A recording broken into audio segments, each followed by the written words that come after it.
Hi guys. അപ്പൊ നമ്മുടെ ഇന്നത്തെ ടോപ്പിക് വാഴ ഫ്രാഞ്ചൈസ്. ടോപ്പിക് തന്നെ വാഴ. വാഴ ഫസ്റ്റ് ഭയങ്കര ഹിറ്റായി, സെക്കൻഡ് ഇപ്പോൾ ഓടിക്കൊണ്ടിരിക്കുന്നു, 200 കോടി ക്ലബ്ബിൽ കയറി. വാഴ 3. അപ്പൊ എനിക്ക് പേഴ്സണലി വാഴ ഫസ്റ്റ് ഇഷ്ടപ്പെട്ടില്ല, എനിക്ക് ഒട്ടും കണക്ട് ആവാത്ത സിനിമയാണ്. വാഴ സെക്കൻഡ് എനിക്ക് കണക്ട് ആയി, ഇമോഷണലി നന്നായിട്ട് കണക്ട് ആവുന്നുണ്ട്. വാഴ 3, വാഴ 3യെ കുറിച്ച് അസുഖം പറ. എന്താണ് അതിന്റെ ഒരു പ്രതീക്ഷ എന്നുള്ള രീതിയിലല്ല, കാരണം കാസ്റ്റിംഗ് പോലും ആയിട്ടില്ല. എന്താണ് അതിനെ കുറിച്ച് പറയാനുള്ളത്? ഫസ്റ്റ് ഓഫ് ഓൾ, വാഴ 1 എനിക്ക് ഇഷ്ടപ്പെട്ടില്ല.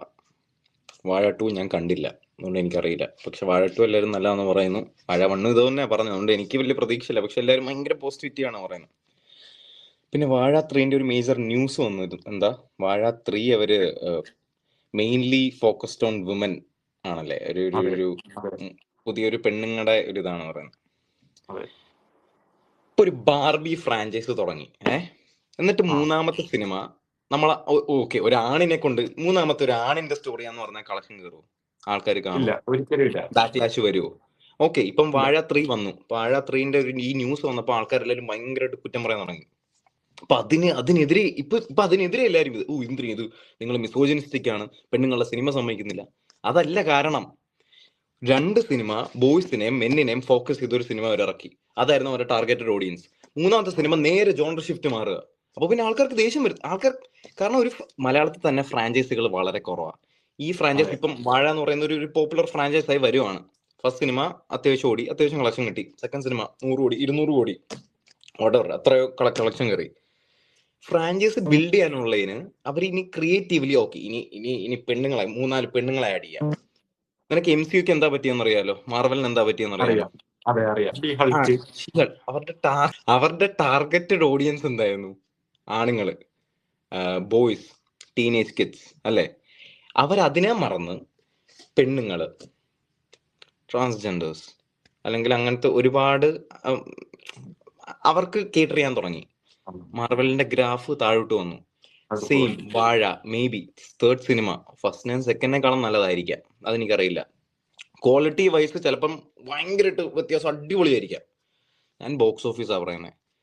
ബോക്സ് ഓഫീസ് വാഴ 3 വാഴ 2നെ ക്രോസ് ചെയ്യില്ല.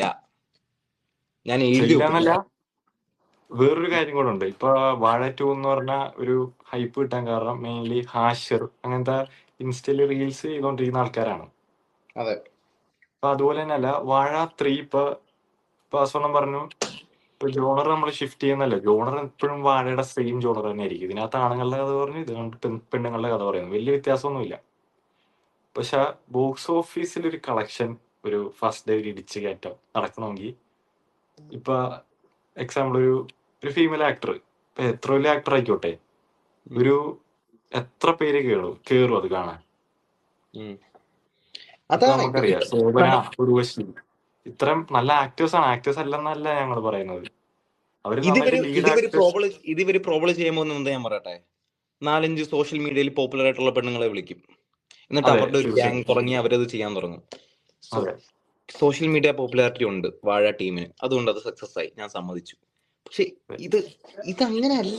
ഇത് എന്ത് ലോജിക്കാന്ന് എനിക്ക് ഇതുവരെ മനസ്സിലായില്ല. ഓക്കെ, ക്രിയേറ്റീവ് ചിലപ്പോൾ അവന്റെ പുള്ളിയുടെ തലയിൽ അതിന് വാഴ 3 എന്തിനാ പേരിടുന്നത്? വേറെ സിനിമ ഇട്ട് പുതിയൊരു ഫ്രാഞ്ചൈസ് അങ്ങ് തുടങ്ങിക്കൂടെ?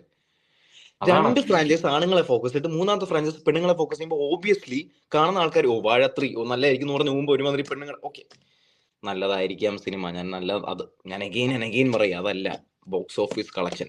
ഇപ്പൊ നിങ്ങൾ ചോദിക്കും ലോക അത് പെണ്ണുങ്ങടെ ആയിരുന്നില്ലേ, കല്യാണി ലീഡ് ചെയ്തില്ലേ, എന്നിട്ട് ഇൻഡസ്ട്രി ഹിറ്റ് ആയില്ലേ? കല്യാണി ലീഡ് ചെയ്തു, സമ്മതിച്ചു. ചുറ്റിനും ആരൊക്കെയായിരുന്നു? നസ്ലൻ ഓൾറെഡി 100-200 കോടി ഉള്ളവൻ, ദുൽഖർ സൽമാൻ 2 കൊല്ലം കൊത്ത കഴിഞ്ഞ് വരുന്നു, ടൊവിനോ ഓൾറെഡി 300-400 കോടിയുള്ള ഒരു ആക്ടർ. ഇവിടെ ഒന്നും ഹെൽപ്പ് ഇല്ലെങ്കിൽ ആ പടം 300 കോടി കയറുമായിരുന്നോ? 200 കോടി കയറുമായിരുന്നോ? 100 കോടി കയറുമായിരുന്നോ? ഓക്കെ, അതാണ് ഞാൻ പറഞ്ഞത്. സിനിമ നല്ലായിരുന്നു, ലീഡ് കല്യാണിയായിരുന്നു, ഞാൻ സമ്മതിച്ചു. Kalyani all props. ബട്ട് ഈ 3 പേരും ഇല്ലായിരുന്നെങ്കിൽ ആ സിനിമ ഒരിക്കലും 300 ഇൻഡസ്ട്രിയൽ ഹിറ്റ് എമ്പുരാനെ പൊട്ടിക്കില്ല. വാഴ 3 സെയിം. വാഴ 2 ഇത്രയും ആക്ടേഴ്സ് ഉണ്ടായിരുന്നു, ഇവരൊക്കെ സോഷ്യൽ മീഡിയയിൽ പോപ്പുലർ ആണ്, പിന്നെ നല്ലൊരു സിനിമയും കൂടെ ആയതുകൊണ്ട് അത്രയും കളക്ഷൻ കിട്ടി. വാഴ 3 നല്ല സിനിമയാണെങ്കിലും പോപ്പുലർ അല്ല. ഓൾമോസ്റ്റ് കേരളത്തിലെ 60-70% മൂവി ഗോയിങ് ഓഡിയൻസ് മെയിലാണ്, ആണുങ്ങളാണ്. അപ്പോൾ അവരെ കേട്ടറിയുമ്പോൾ കൂടുതൽ കളക്ഷൻ കിട്ടും. അതൊരു ഫാക്റ്റ് ആണ്, അല്ല ഞാൻ മിസോജിനിസ്റ്റിക്കോ അല്ലെങ്കിൽ ഈവൻ മിസോജിനിസ്റ്റിക്കോ ആണ്ടല്ല പറയുന്നത്. എനിക്ക് മനസ്സിലാവുന്നില്ല. ക്രിയേറ്റീവ് എന്നാൽ പിന്നെ വാഴ 3 എന്നല്ലാണ്ട് അവർക്ക് ആ ഫ്രാഞ്ചൈസിന്റെ പേര് പിടിച്ച അടുത്ത ബോക്സ് ഓഫീസ് പേര് മാറ്റാം. കളക്ഷനും വേണം. എന്നിട്ട് അവര് ആൾക്കാരെ മാറ്റണം. ഇത് രണ്ടും കൂടെ നടക്കില്ല. പുതിയൊരു പേരിടുക, പുതിയൊരു സിനിമ ഇറക്കുക. എനിക്ക് മനസ്സിലാവുന്നില്ല ഇത് എന്ത് തേങ്ങയാണ്. ഇപ്പൊ അവര് ഒരു ഷിഫ്റ്റ് ചെയ്ത ഒരു കാസ്റ്റിംഗ് ഫുള്ള് ഷിഫ്റ്റ് ചെയ്ത് അവർക്ക് എന്തേലും പുതിയതായിട്ട് തോന്നിയായിരിക്കും. അതുകൊണ്ടായിരിക്കും വിപിൻ ഇങ്ങനെ ഒരു സിനിമ അത് തന്നെ. എടുക്കുന്നത്. പക്ഷെ എന്തിനപ്പം വാഴാന്ന് പേര്, വാഴ 3 എന്തിനു പേരിടണം? അതെന്തിനാ വാഴ 3 എന്ന് പേരിടുന്നത്? എന്തിനാ? വാഴ 2 വാഴ 1 വാഴ 2 സക്സസിന്റെ ഓക്കെ, വാഴ 3 എന്ന് അതെ പറയുമ്പോൾ കുറച്ച് ആൾക്കാർ ഹൈപ്പ് കയറുമല്ലോ. അതെ എന്നിട്ട് വേറെ ഇത് എനിക്കറിയില്ല അളിയാ.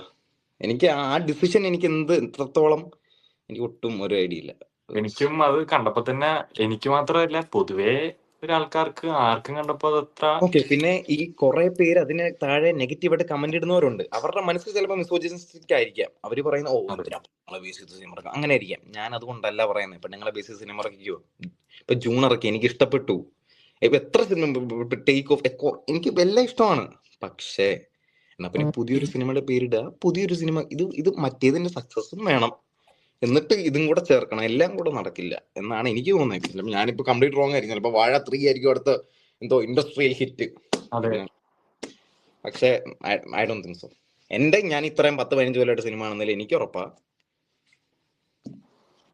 നടക്കത്തില്ല. അപ്പൊ ലെറ്റ്സ് ചെയ്യും. അപ്പൊ നമുക്ക് ഇനിയും വാഴ 3 ഇറങ്ങുമ്പോൾ നമുക്കൊരു റിവ്യൂ ചെയ്യാൻ അവസരം കിട്ടട്ടെ. നോക്കട്ടെ. കാണാം.